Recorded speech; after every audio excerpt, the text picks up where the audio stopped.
Hello, people. This is Doc Wang here recording. Welcome to the new semester and welcome to the new class. This class is called Managerial Finance, and it is an MBA class in the discipline finance. Let me first begin to introduce this class by showing you the syllabus, which is already available on Canvas. So right here at the beginning of the syllabus, I posted the mission statement of St. Xavier University and the Grammar School of Management. So just to spend 1 minute, read through this.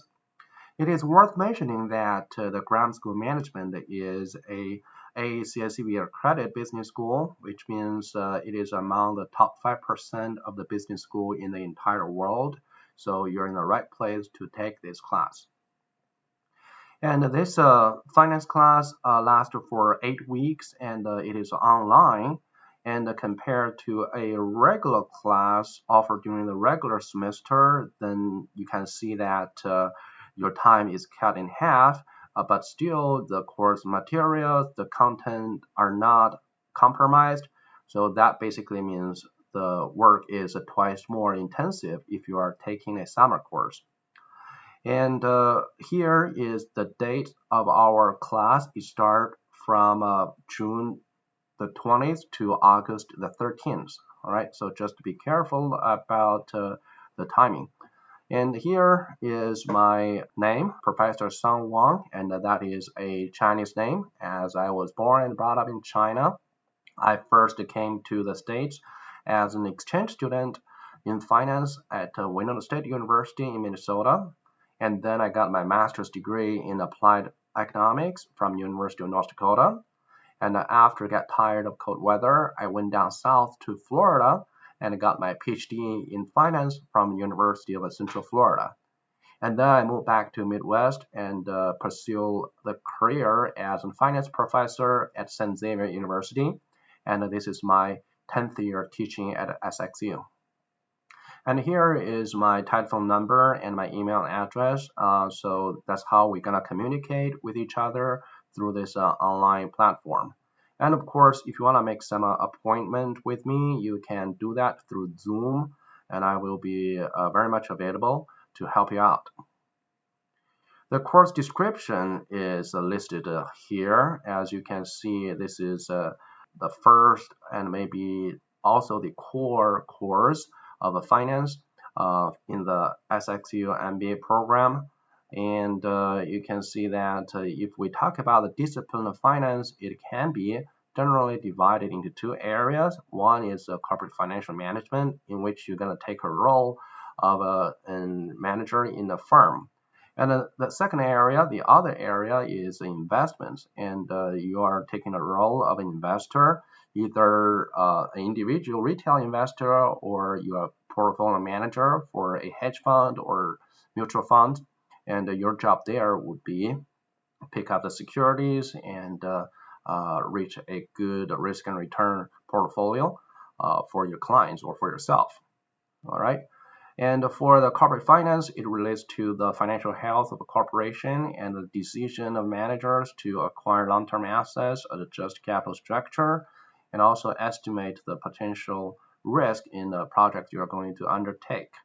All right, so again, corporate finance is about managing a firm. It does not have to be a financial firm, but for investment, then you are doing something as a investor in a financial firm.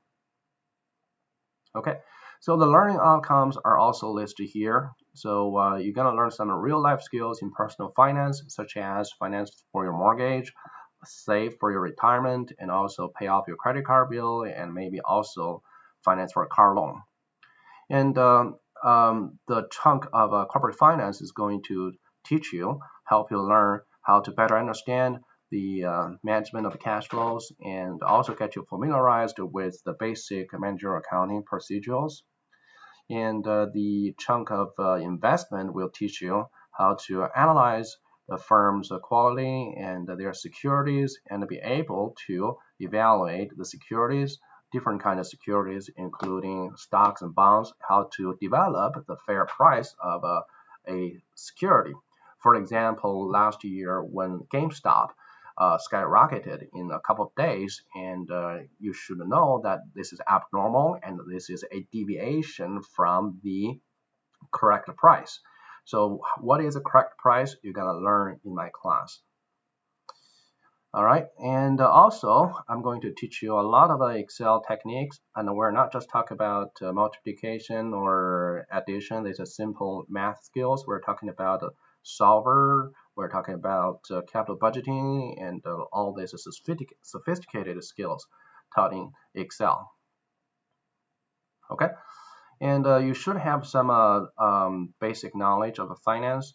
And the preferred prerequisite here includes financial accounting, Excel in business, and also business statistics.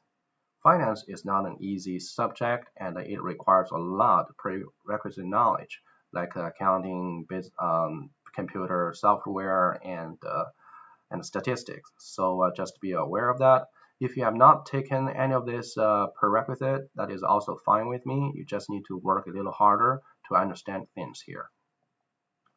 The textbook required for this course is this one. It's called Introduction to Financial Management, and this is authored by Brigham and Herhart. And I pretty much follow the textbook for all the chapters, and it should be a required textbook, and it's good for you to have one. If you don't have a textbook along the semester, it may be hard for you to back up your knowledge learned from the lectures. And definitely my lectures, my PowerPoints cover all the topics you need to know for your exam and for this course, but it's nice to have a textbook to read to consolidate what you learn in class. The evaluations here is in this table. So throughout the semester, you are given 4 different assignments, and they are weighted differently. You can see that I use a point system. And in total, you're gonna have a 300 points. So everything, so your grade will be finally divided by is the total points you earn divided by 300. So that's gonna be the percentage of your grade, and that's gonna determine your letter grade for the class. And you can see that these assignments, the first one actually is about Excel project. All you need to do there is replication. You just need to follow through what I did in the video lectures and simply replicate. So you don't have to be a problem solver on this one. You don't have to improvise or recreate anything. You just follow through. Okay, so I want to start easy with you guys so you can get into the right track as soon as possible. But for the later assignments, there will be some challenging questions. I wouldn't say it's that challenging, but it is not replication or following through anymore. So you need to be problem solvers in assignment 2, 3, and 4.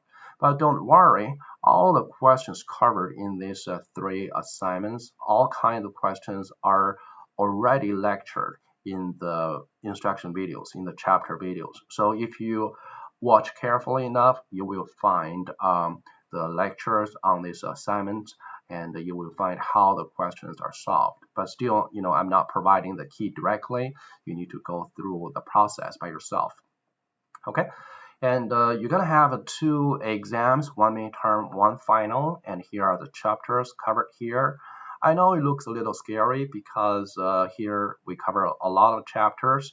The thing is, since this is an entry-level finance, I'm not gonna go to that deep, and so everything would be just a touch base. So it's not that hard for your exams, and also your exams are based on assignments, and many of the assignment questions, actually all of the assignment questions, I would say almost all of them, are based on chapter videos.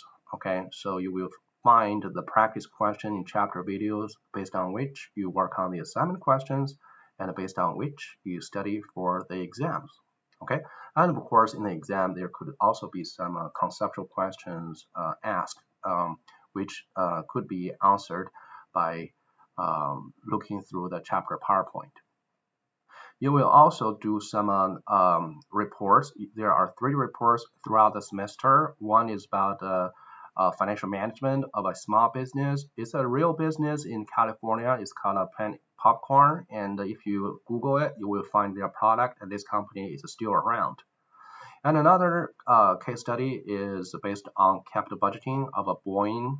They just developed a new model for airplane, and you want to design a capital budgeting table and decide for Boeing whether this project is launchable or not. And the third project here is about Facebook IPO. So we're gonna look at the real document of Facebook and see what involved in the IPO file. All right.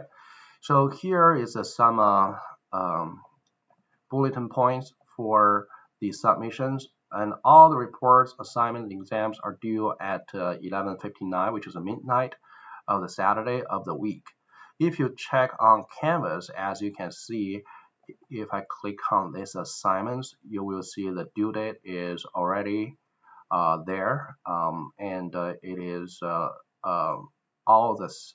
These are all the due dates here are the Saturdays of the week, except the finals week. I cannot put August 13th as the due date for assignment 4 and the final exam because technically this class would end on the 13th, and there's no way I can make the due date as the 13th in the system. I hope you understand. But the technical, but the actual due date for assignment 4 and the final exam would be August the 13th. Okay, just because the system does not allow me to put that 13th date, it doesn't mean you can't submit on the 13th. Okay.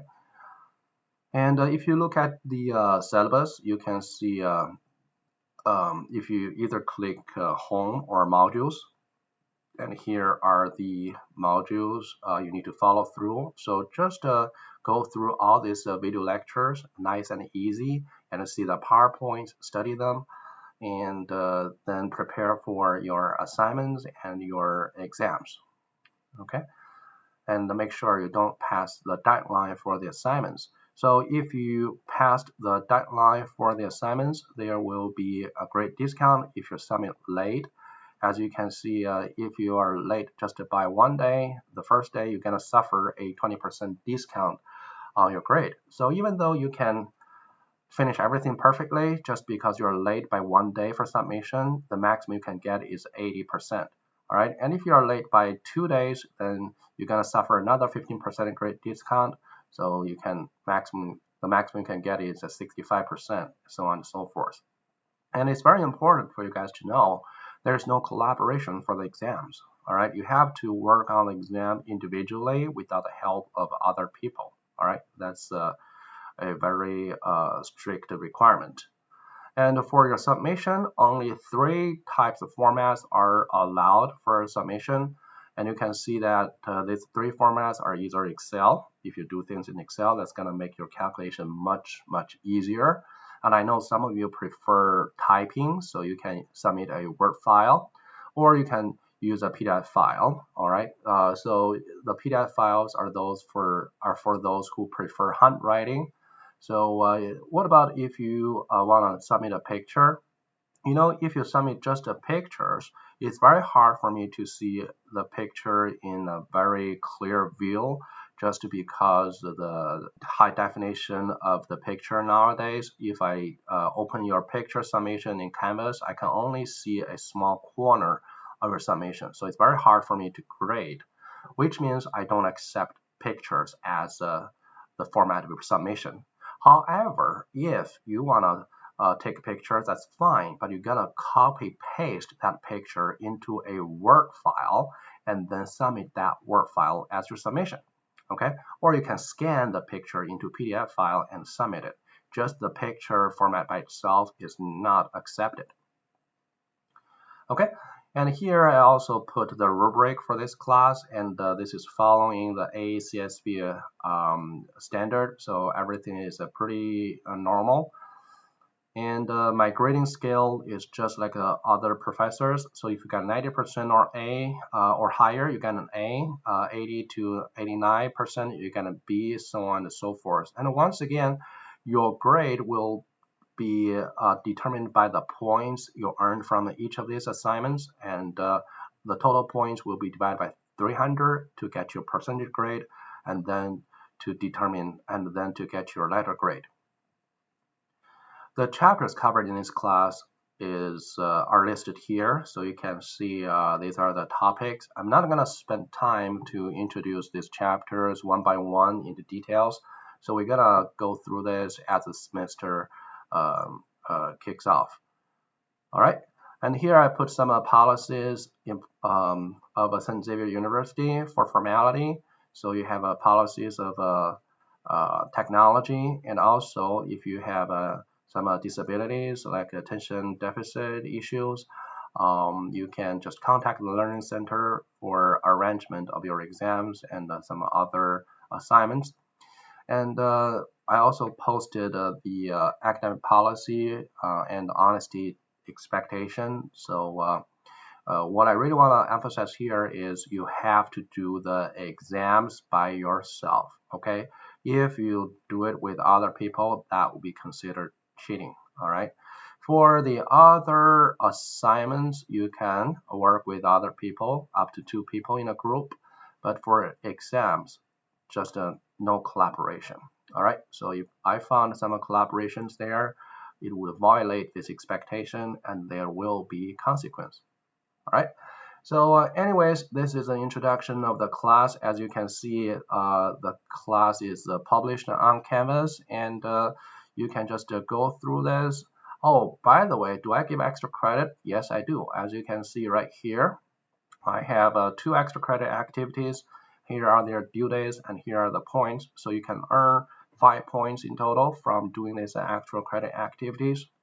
So just read through the requirements and answer all the questions and then submit. Then you're gonna earn your extra credit. You have to finish every question correctly to get a perfect score. All right, so if you have any questions, do not hesitate to ask me. As you can see, this is my email address, and I will be available throughout the summer. If you want to make a Zoom appointment, that is also fine. And I wish you have a fun semester and learn a lot of things from this managerial finance course. Thank you so much.